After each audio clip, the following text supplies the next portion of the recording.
Welcome everyone to another show of Boba and Battery. And today we've got an interesting show coming up. It's a preview of the fourth test match between India and England. As we all know, England were humiliated in the last It's test wrong, match. Boba. It's wrong. Sorry to interrupt, mate. It's not India v England. It's India v India. Oh, that's what it's about. I don't know where the opposition is because apparently Michael Vaughan has put, like in boxing, when they took the white flag in. Yeah. I think that's what Michael Vaughan's done for England cricket team. No. So you could also say it's England versus the pitch then. So you can also say India are relevant here. It's just England, when they look down at the 22 yards, they are already beaten. They just don't. Alternatively, you could say India v the coin. Yeah, but how could they won the toss in the last test match? They still lost. Okay, but yeah, let's quickly tell the viewers. Obviously, India are 2-1 up. They've humiliated England in the last two matches. After the victory in the first match, India have quickly, regained the upper hand. Be careful what you say, Boba. Michael Vaughan will be after you. Okay, well, the funny thing is, Bertrand, when we're looking at this, when India won the first test match, no one criticized that Chennai pitch. It was a really poor pitch. Nothing happened for 3.5 days. It was slow. And none of this English media criticized the surface because it was all about how well Joe Root batted and how well England managed to bowl them out twice on the last couple of days. But now, all of a sudden, when they haven't won the game, they've been hammered. It's all about the pitch. So do you think it's a case of if England win, it's down to good cricket, and if they lose, it's down to the pitch? See, Bobo, see what it is. Having played cricket for many years, like yourself, having watched a lot of cricket, there's loads of people with opinion, and I'm not saying my opinion is the best opinion, but what I have learned over the years is to take a step back and see the reasoning why everyone's saying. And the mainstream media or the ex-pros have a certain narrative to divert. You know how we all know about this? Like the great managers of football, yeah? You know how they divert, sort of like Alex Ferguson, Jose Mourinho, these guys that know the mind games, yeah? Then divert the media to one direction to sort of take the heat off the players or something. Like Klopp. Yeah, well, yeah. He actually like Klopp. He's got under his skin a bit. But anyway, forget about football. This is a cricket show. Yeah. I mean, let's not even look at recent times, and I'm just going back in history a little bit. Yeah. So 92, Pakistan toured England, and it was a peak of Wasim and Waqar's powers. Legends. Yeah. And Jeffrey Boycott's famous comments about if you give them an orange, they'll swing it round corners. Yeah. Yeah. At that time, it was, even if you want to take it back to then or around that time. You can take it to Imran's era as well. Yeah. When Botham and Lamb took Imran Khan to the courts and lost. But put that to aside. Let's look at 92 series just as an example. Yeah. I don't want to go into it too much, but you asked the question about, in terms of how it's perception. I'm kind of going to, go give it a long history lesson to sort of get to your point, because to be honest, you've been bugging me for days. I've had so many calls, so many people asking questions. And the thing is, 92 series, Bobo, it was reverse swing, or when it was sort of discovered or thingy, and it was known as cheating then back then to some. But somehow miraculously in 2005, when England won the Ashes in England, as you know, the very Simon famous, Jones it's become an art. Yeah, it's the same thing. You understand? And the thing is, media is very powerful in anything, but we're talking about cricket here because, that's what we're talking about. Let's bring it to 2000 when Monty and Swanee won it. What year was it? 2012, they won the series in India. Their spinners out-bowled. That time it was Ashwin, Jadeja, Chawla. Plenty of out-bowled. Yeah. Out-bowled. Did you ever hear anything about the pitch then? Absolutely not. Absolutely not. Let's fast forward it to sort of 9 years on, 2021, the record about Joe Root, 6 tests abroad in Asia and all this. Did you hear anything in Sri Lanka when they won? Yeah, exactly. Sri Lanka, that second test match, nothing. So then you fast forward it, come to India, India on a high, coming back from Australia, England catch them, 1-0 up. Did you hear anything about the pitch then? No, nothing at all. No. It's all about So Joe then you Root's masterclass. Then you get to Chennai. Where was it? Was it the no, not the Chinnaswamy. What was it? The second The test match. Chennai, yeah, the same obviously the ground as the first test match played on, yeah. Match. And all of a sudden, you sort of start hearing umpiring, and which is fair enough. I can hear a little bit of what they said. That's fine. The Then third on umpire, yeah, pitch, not the on-field. Yeah, not the third umpires, and the pitch was slightly. And then after losing this match, where the questions need to be asked, Bobo, about the batting, like Kohli, he said we could improve our batting. What do you expect? I mean, so many have come on. It's just frustrating to talk about.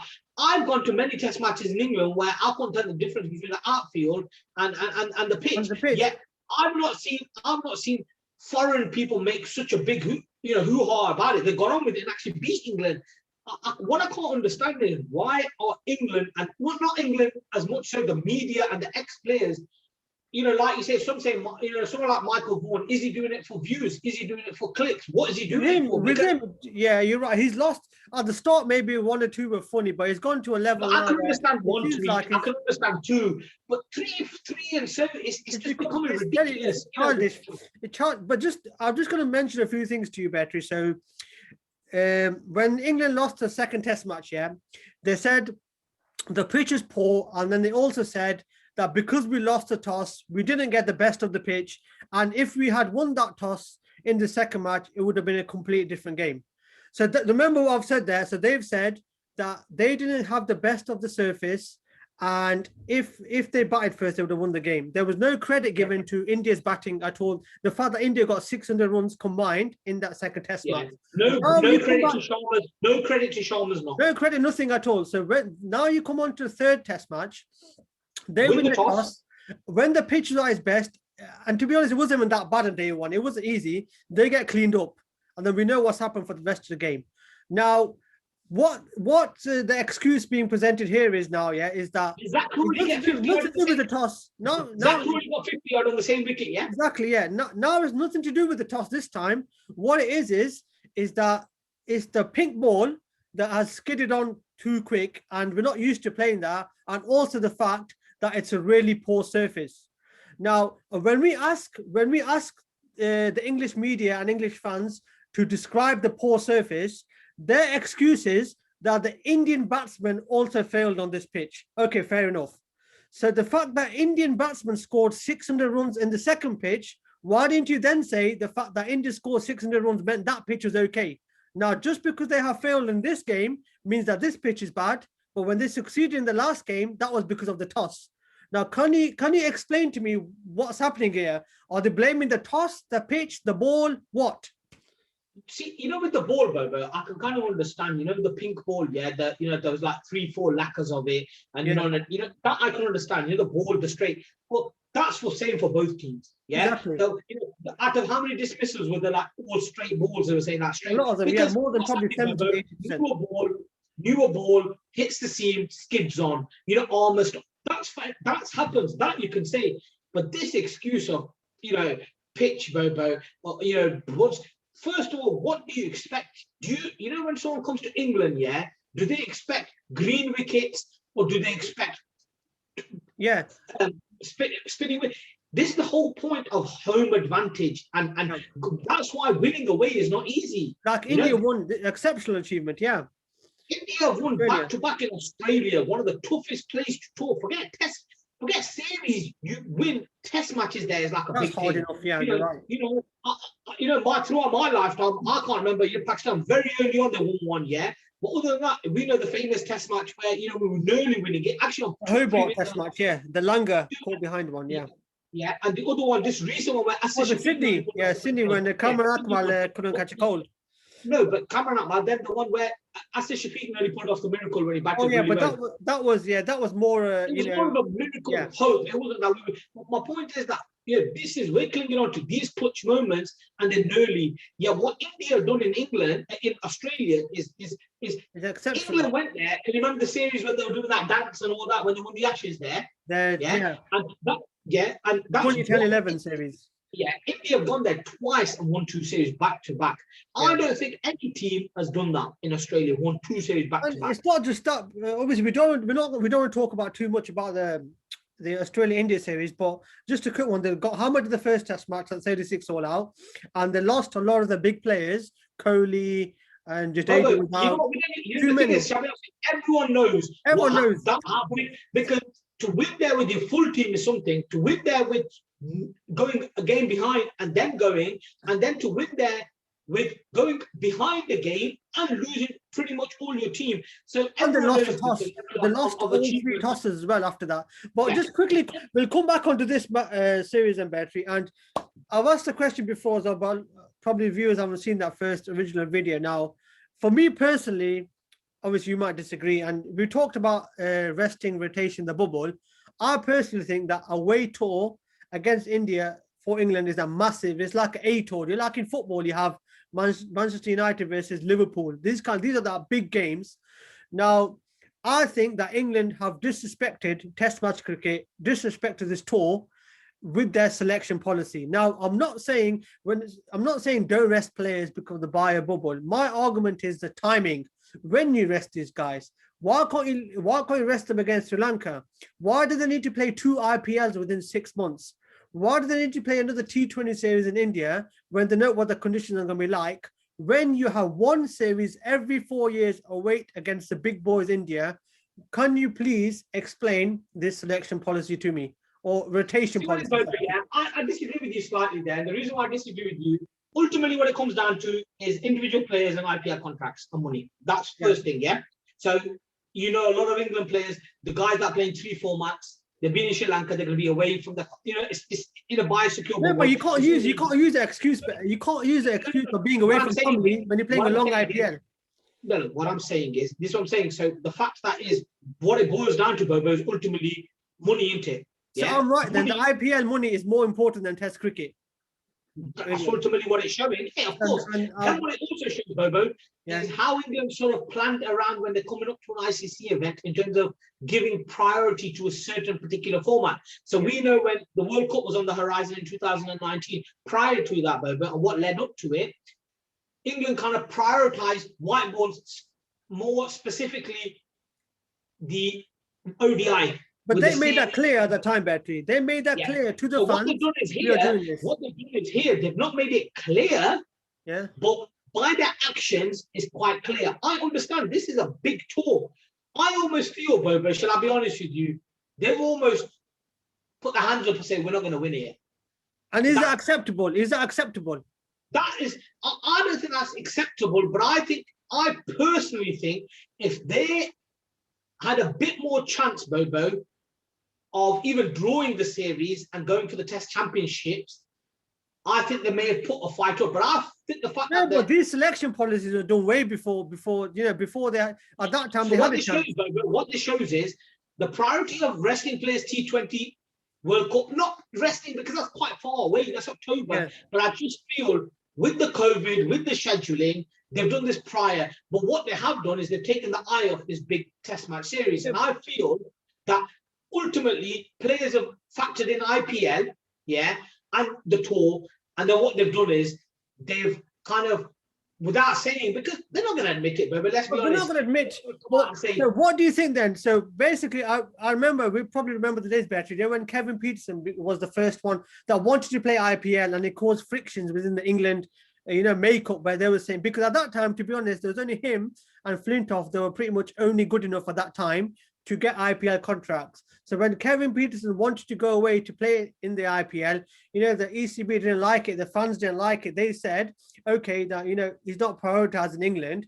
So at that time, people agreed. People said, okay, it's not fair. Kevin Peterson should get the chance to play. So the ECB slowly but surely gave these players opportunities to play in the T20s. And with Morgan, once the team has got stronger, they developed the likes of Stokes, Butler, Wokes, Bairstow, a few more as well. And it's got to a stage now where, fair enough, they should get to play. There's a lot of money, and it has helped to improve the technique, the skill level, as was shown in the 2019 World Cup and also the T20 World Cup when they got to the final. But do you think now it's gone to extreme other level where that tournament, they're basing the selection around that tournament, it looks like, which sounds stupid to me, sounds unbelievable. I'm sure the England fans are not happy with this, that they're prioritizing their selection over that tournament rather than this series, rather than the series coming up against India probably in the summer, where people will be rested. So what do you say? Again, I'm saying, for me, it's unacceptable and it's too much. What do you think? Do you reckon they've gone too excessive that way, where they're prioritizing the IPL, looks like? Like I said, we don't know, and my guess is, we can sit here and speculate. But what it looks like, they're factored in. Yes, I feel that IPL is factored in, and then on top of that, the T20 World Cup. Now, they're not going to say to the players, Bobo, don't go to IPL, because there's a lot of money involved. I know England players, central contracted, but get paid good money. They get paid seven figures, Bertie. 7 figures they get paid. Those like the last 3 or 4 big boys. It's money. Like I said to you, ultimately, Bobo, it's money. Yeah, that's, the fact that a lot of England players, the decent ones, a few used to come to the Pakistan Super League, but you only see them in IPL mainly now, yeah? And they know this is a mega event. Let's be honest, this is the biggest T20 league in the world, and it pays the best. So if you are a sort of a top T20 cricketer, and especially an English cricketer, you're going there, and without saying, look, no one's going to come out and say, I'm not playing for my country, because you can't doubt anyone's integrity, and I don't think anyone wants to. I think the ECB, they've kind of looked at it carefully and thinking, where do we prioritize? And I feel they've gone to Sri Lanka to show, look, we are prioritizing, gone to India, rotated, because they can say, look, which is true, but with COVID and the bicycle bubble they've given, that's fair enough. I understand that. That is fair enough. And then, it allows the players to come back to the IPL, and then they've got to factor in their own summer and the World Cup and all that. And I feel I still stand by it, and I said it to you earlier on. I think at least they've had the balls to kind of do it, although it's backfired in the sense that, looking back, hindsight's wonderful, yeah. But I kind of respect them in that way, that at least they've done it. Now, I don't respect them at all, but I think it's been a total chaos, to me, bordering on joke. So I'll give you one example, Betty. Whatever you say about these bubbles, resting players, Johnny Bairstow, he's made it clear that he wants to play Test match cricket for England. Yeah, he's been desperate to get back in. He comes back in against Sri Lanka in tough conditions. He's contributed. He's chipped in well as compared to the rest, apart from Joe Root. Now, can you explain this to me? That he's going to play 2 Test matches. He's going to go back home. Then he's going to come back after walking his dog in the Yorkshire snow, as they say, come back and play against the world's best spinners. Now, what chance has he got of performing in these matches after that? Now, out of 10, what do you reckon has he got a chance of performing in these Test matches since he's come back? After all this, after having the winter back, he gone back, no practice, he comes straight into this Test series. Now, has he got more chance of performing in the first Test match, if he stayed over, or the first 2 Test matches and then gone back, or by going back home, coming back cold and trying to play, Ashwin and Patel on these square turners? Now, does that make any sense to you? Because it doesn't make any sense. I agree with you. Look, that's the thing is, look, when you start breaking it down, Bobo, into who should have gone, there are mistakes. That I agree with you. I'm not saying every part of their planning is fine, but I just feel that in the sort of times that we're in, Bobo, I think it's very difficult to sort of get everything spot on. So I think you're a little bit too critical of ECB when it comes to. Well, that's fair enough. You say that, but I just think it's the way they planned it. It's been poor and it's a bit off the cuff. And there's no. You can say, look, there's that. You can say I agree to that certain extent. You're right to a certain extent, but to say, look, it's like how they handled the Moeen Ali issue. How that was conflicting as bad as Bairstow. Conflicting statements, and it kind of puts the player in a very difficult situation, because his integrity is almost questioned. And kind of, then you say, because then if he's only playing for 1 Test and going back, why would you drop Bess? Yeah, we'll come on to when we're talking about selection to the 4th Test. Before we just finish again. For time, are we okay for time? Yeah, we'll be all right. Don't worry. So I said just a final one before I finish. I just want to say that we're criticizing now. Well, I am. You're not as much. We'll have to wait till the end of the year now. After the T20 World Cup and the Ashes series, if they win that T20 World Cup and if they do perform well in the Ashes in Australia, then I would be proven wrong. you know, where you will be proven right, the ECB will be proven right. I don't You think have it's to about wait. the series, though, but it's not about the series. I think we got to It look at is battery. The big thing is the rotation at the moment as well is along with the bio. They got 17 test matches. What they want to do is, and they made it clear as far as I'm concerned, that Joe Root is not going to have his best test match team until the first test match at the Gabba. So all these rest of his test matches, they don't know what the best team is.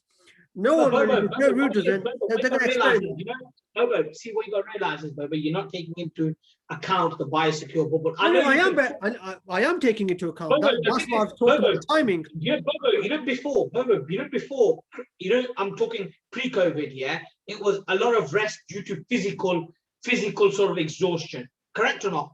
Okay, yeah.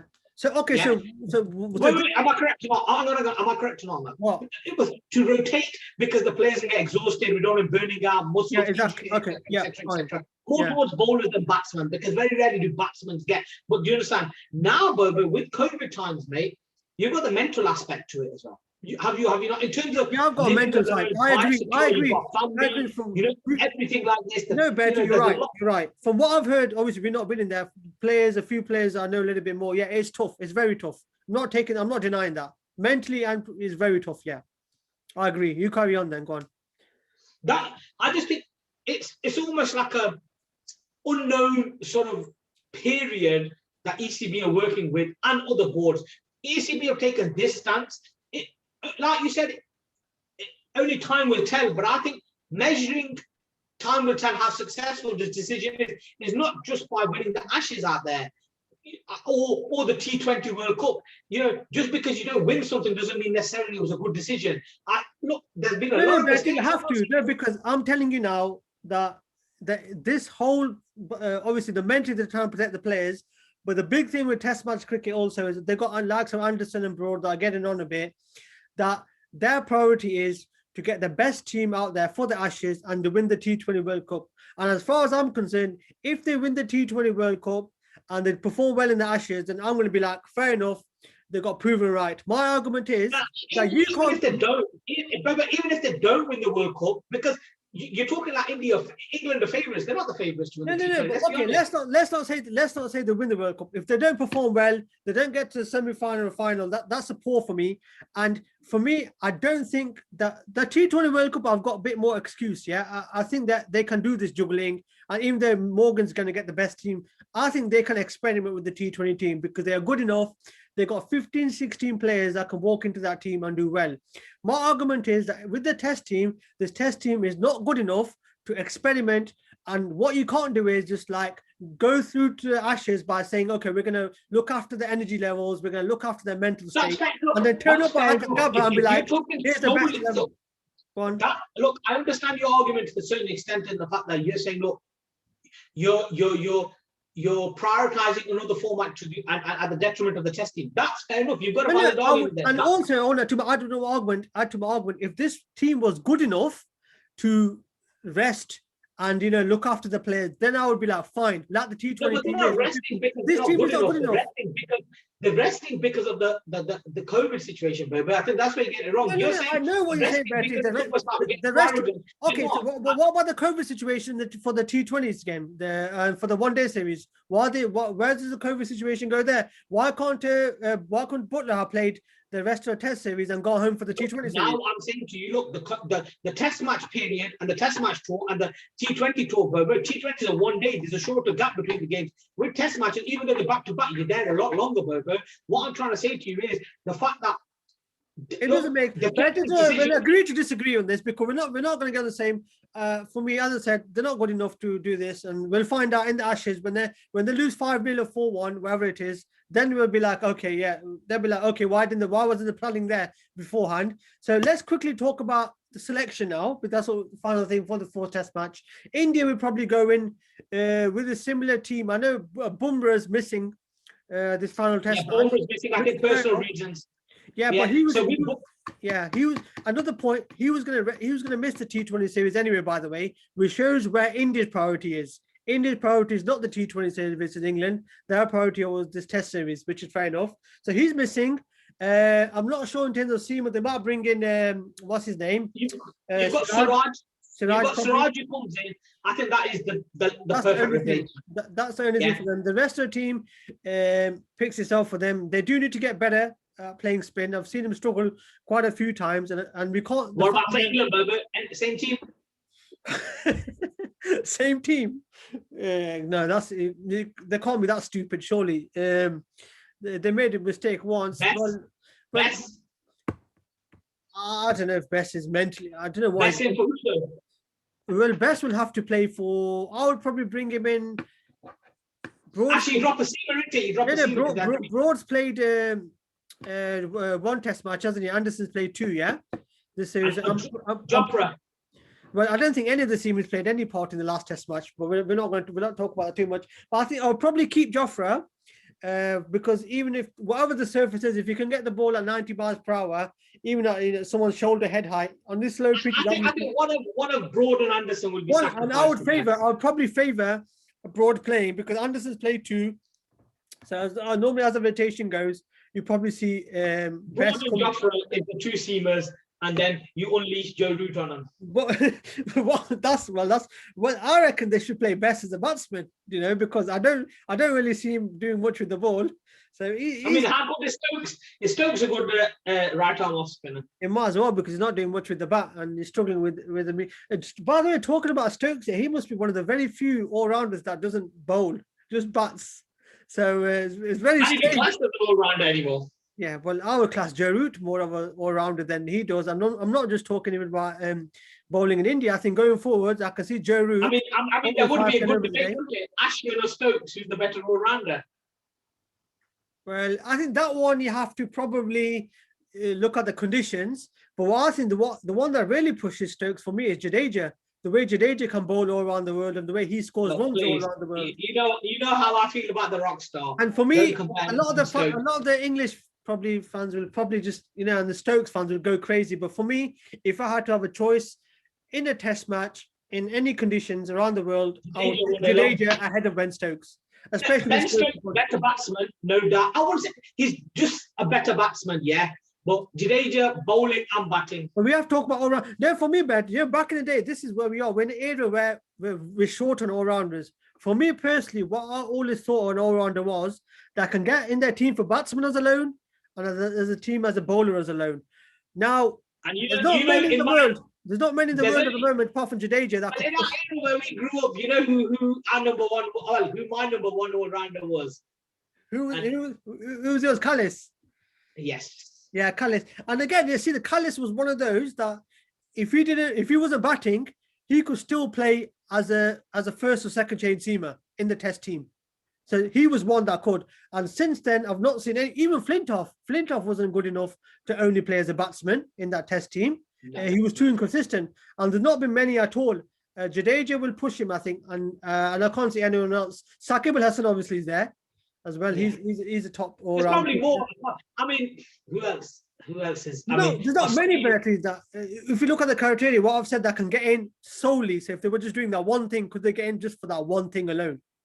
There's not many going around, Even Holder couldn't get in. Test matching. Yeah. There's not many. It'd be good to see what the viewers think in the comments and stuff. Yeah, if they can pick out any all-rounder that would get in for the one. Obviously, Jadeja for me is the closest one. So we've pretty much cleared the selection. It's going to be probably Anderson missing out for Bess. Bess mentally must be shocked after missing the second test match when Moeen knew was going to go home, not playing on that minefield in the third test match. Is Bess part of the T20 squad? Well, what, as a batsman or bowler are you talking about? As a keeper.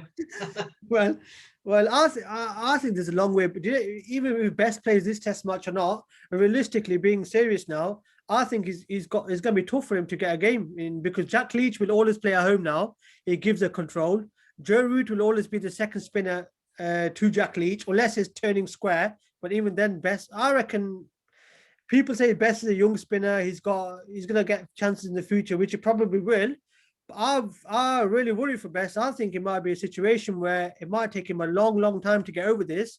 And we might not see, I know it sounds a bit, too over the top, but we might not see much more of him in the test team if Jack Leach carries on bowling well for the next 4 or 5 years. I think credit needs to be given to Jack Leach because he's been one sort of he's bowled well. positive light. He's actually bowled with control and he's bowled extremely well, Bobo. Jack Leach has actually impressed me. Yeah. As much as I laugh and a joke on a serious note, when it comes to an honest opinion, I might tease the English fans, but when it comes to Jack Leach, as a fellow left armer as well, I think he's bowled brilliant. Honestly, he's bowled. And can you imagine if he was bowling at his own English batsman, how many wickets he would have got? So even the Indians are not great players of spin, they're still better than the English. I reckon he would have had the Akshar Patel 6-7 wicket or 5 wicket quick hauls as well if he was bowling against his own batsman. So in conclusion, talking Akshar Patel is making Test match look easy, isn't he?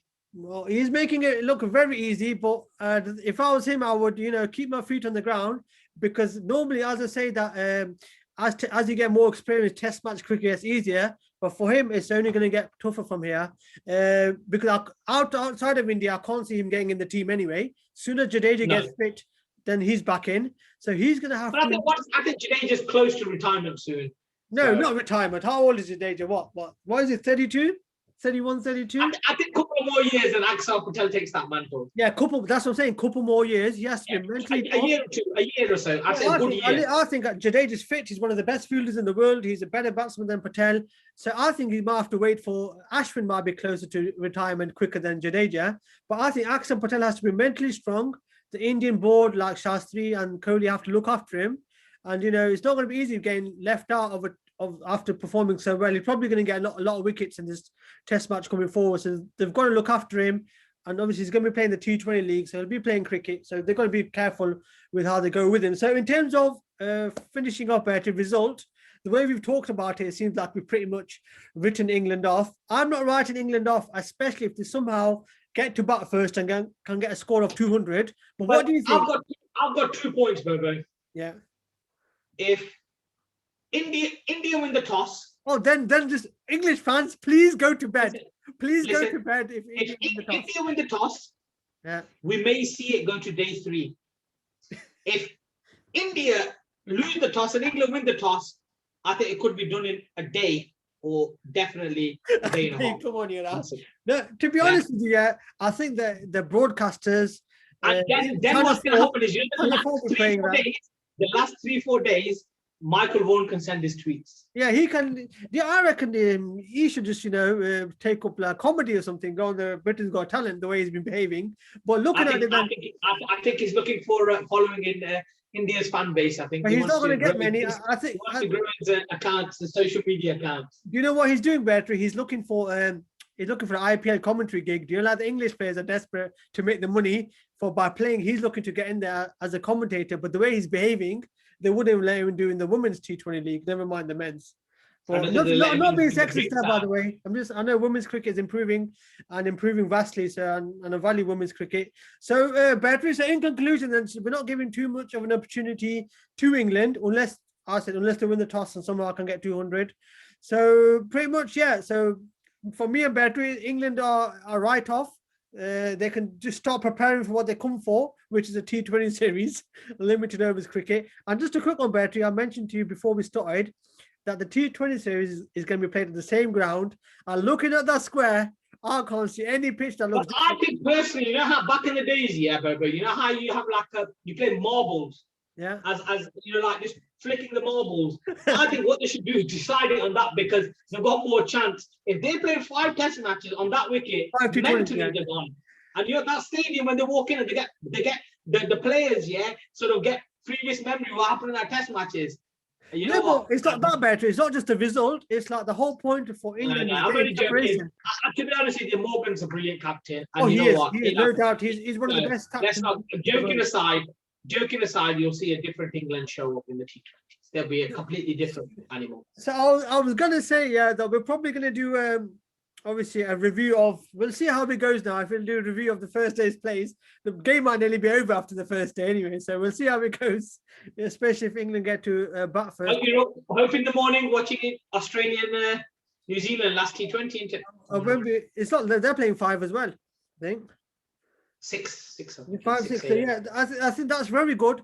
I've obviously watched a bit of the highlights, and Australia seem to be struggling with the ball in the middle overs from over 7 to 15. So they'll make some selection changes. As we mentioned in the last show as well about the T20 World Cup in India, Agor's really struggling with the ball, so they need to somehow find a reliable second spinner to Zampa. So it's interesting to see how that goes. It could go either way.